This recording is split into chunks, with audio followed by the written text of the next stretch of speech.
Así comienza la sección de Conexión con Bruselas. La va a ser Hola, rapeada. buenas noches a todos. Dubolers, hoy no estoy en directo. A estas horas probablemente estaré por la montaña.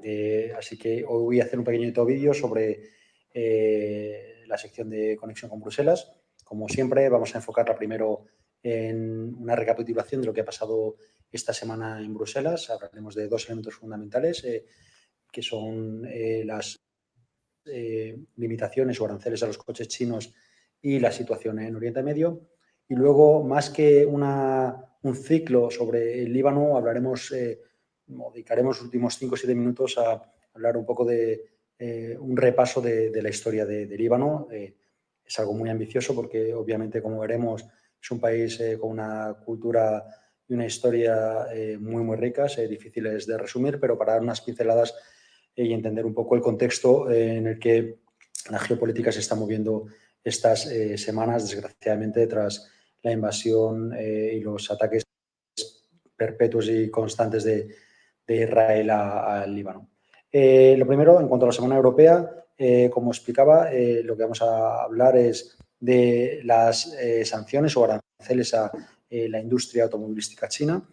Como sabemos, la industria automovilística China está desarrollándose muy, muy rápidamente, sobre todo en lo que se refiere al coche eléctrico, gracias a un apoyo significativo de las autoridades gubernamentales chinas.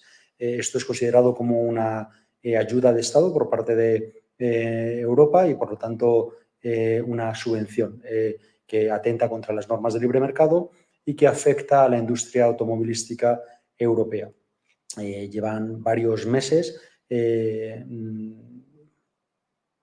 rozando el medio año de discusiones con las autoridades chinas y las industrias manufactureras chinas para buscar una solución diplomática, pero al final, alternativamente, la Comisión estaba proponiendo una vía de sanciones económicas, incrementando los aranceles que suponen o supondrían, si se aprobaran, hasta un 50%, un poquito menos del 50% de aranceles, impactando significativamente al precio de los vehículos eléctricos chinos que actualmente se venden a precios muy, muy baratos, en torno a los 12.000, 17.000 euros.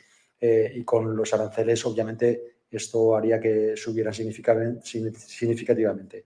La propuesta de la Comisión de aprobar estos aranceles tenía como objetivo proteger a la industria automovilística europea, pero, sin embargo, fundamentalmente la industria automovilística alemana se ha mostrado en contra de estos aranceles porque las repercusiones podían ser negativas. Primero, en cuanto al flujo, en el sentido contrario, la cantidad de coches que Alemania importa a China, que de hecho son bastante mayores que los que exportamos a China que los que importamos de China, y obviamente si se aprueban estos aranceles, China podría tomar represalias, pero también otros países se han manifestado en contra porque China ya ha amenazado, lógicamente, que si se aprobaban estos aranceles podría haber repercusiones para el sector lácteo, que afectaría fundamentalmente a Irlanda, el sector del coñac, que afectaría fundamentalmente a Francia, y a nosotros, a España, el sector porcino. Esto ha hecho que hubiera una votación que no ha adquirido o no ha conseguido la mayoría cualificada, la mayoría absoluta que se buscaba. Entonces, estamos en una situación de no opinión, en la que 5 países han votado en contra, 10 a favor, pero 15 se han abstenido. Y esto hace que la Comisión pueda decidir unilateralmente si aplicar estos aranceles o si continuar hablando con las autoridades chinas. En cualquier caso, nos esperan semanas en las que vamos a hablar de esta guerra comercial, en la que veremos cómo responden las distintas industrias europeas que se van a afectar por las represalias chinas. Veremos hasta qué punto Europa se atreve a implementar estas medidas que han sido ahora mismo aprobadas, aunque sea en un contexto de no opinión. Pero bueno, eso es un contexto comercial complicado. Y la otra parte que hemos tenido en la Semana Europea se deriva del conflicto en Oriente Medio y la campaña genocida de Israel en Gaza, que ahora ha decidido extender al Líbano. El lunes bombardeó el sur de Beirut, la capital del Líbano, y también hizo una incursión, ellos dijeron limitada, en el sur del Líbano, con el objetivo de descabezar a Hezbollah. Ya hablamos la semana pasada de que Hezbollah es una guerrilla creada durante la ocupación israelita del Líbano allá por los finales de los años 80. Es una guerrilla islamista y considerada grupo terrorista, pero que realmente están perfectamente integrados a la vida política libanesa y dan muchas ayudas sociales a la población libanesa, sobre todo en la zona sur, y tienen un apoyo social importante, además de ser una milicia militar muy fuerte porque recibe un apoyo muy significativo por parte de las autoridades de Irán. Ante esta situación del ataque al Líbano y la muerte del líder de Hezbollah el lunes, en la Unión Europea se intentó buscar una respuesta consensuada. No se llegó. En temas de política exterior se necesita que los 27 Estados miembros estén de acuerdo y no hubo unanimidad, una vez más. Esto es lo que suele ocurrir en política exterior. Entonces se hizo un comunicado por parte de Borrell más o menos ambiguo, como suele ser estos casos en el caso de la Unión Europea. Este comunicado se hizo el martes por la tarde y a las pocas horas Irán bombardeó Israel y ahí sí, ahí la respuesta fue más contundente y sobre todo nuestra querida Ursula von der Leyen con su gestión nefasta de esta crisis. Recordar que el pasado 7 de octubre fue la primera líder internacional en ir a Tel Aviv y mostrar su apoyo incondicional a Israel. En este caso, Ursula no desaprovechó la oportunidad, después de haber estado totalmente callada por la invasión de Israel en Líbano y el asesinato de uno de sus líderes, no dijo absolutamente nada, pero ante el bombardeo de Irán, un bombardeo limitado y con pocas consecuencias materiales en Israel, ahí no perdió la oportunidad de decir que eso era una aberración inconcebible y recibió el apoyo de la mayor parte de los Estados miembros. Esta es la situación que ha habido en Europa esta semana, una vez más mostrando las vergüenzas y desvergüenzas de las instituciones y de sus líderes, sobre todo en cuanto a política internacional. Y esto nos lleva a hablar un poquito del Líbano, concentrarnos un poquito. Voy a dar unas pinceladas de lo que es el Líbano para entender quién es este actor, que va a ser bastante importante en las semanas a venir, y veremos qué ocurre si Irán e Israel escalan en esta contienda bélica o si se queda en una situación más calmada como ha pasado con anterioridad.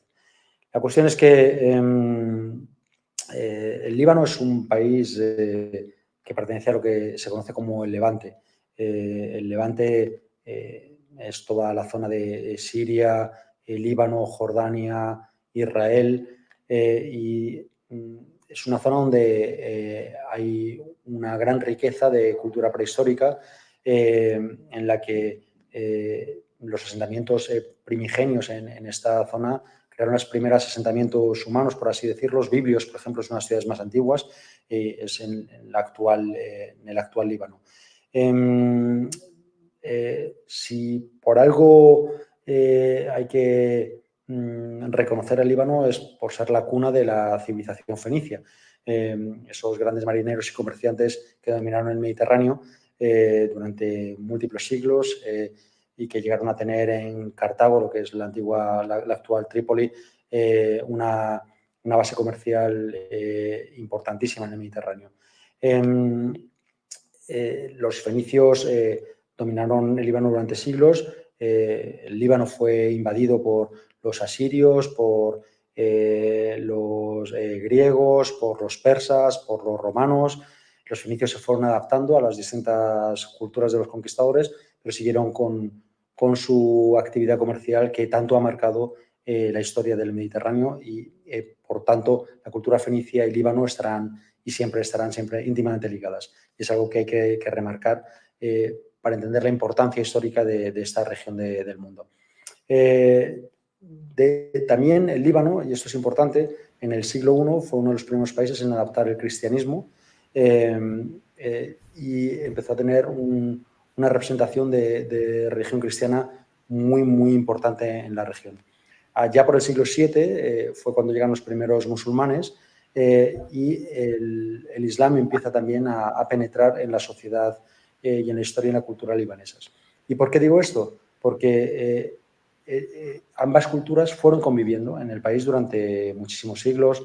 Durante la época de las cruzadas hubo eventos relacionados con conflictos entre ambas comunidades. Durante el Imperio Otomano, que también invadió Líbano, también hubo incidentes entre ambas comunidades. Si vamos pasando siglos, llegamos a una situación ya de la Edad Moderna, en la que tras haber tenido mucha influencia francesa, en el año 75 estalla una guerra, que es la Guerra Civil del Líbano, que duró 15 años, del 75 hasta el 90, que fue una guerra civil porque fue un enfrentamiento entre ambas comunidades.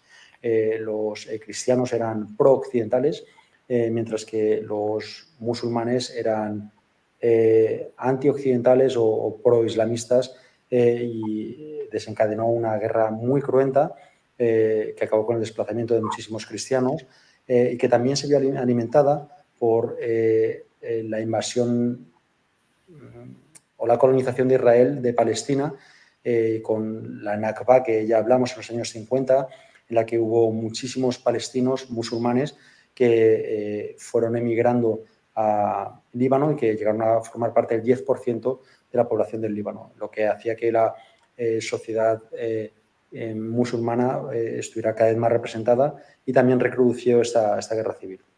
También esta situación de inestabilidad fue aprovechada por Israel en el año 82, en la conocida como Guerra del Líbano, que se superpuso a la guerra civil en la que Israel invadió el país y estuvo presente durante unos 20 años, hasta que en el año 2000 abandonaron el país, lo que dio cierto aire al Líbano para seguir desarrollándose, pero en un contexto de mayoría musulmana y con unas milicias islamistas de Hezbollah cada vez más fuertes.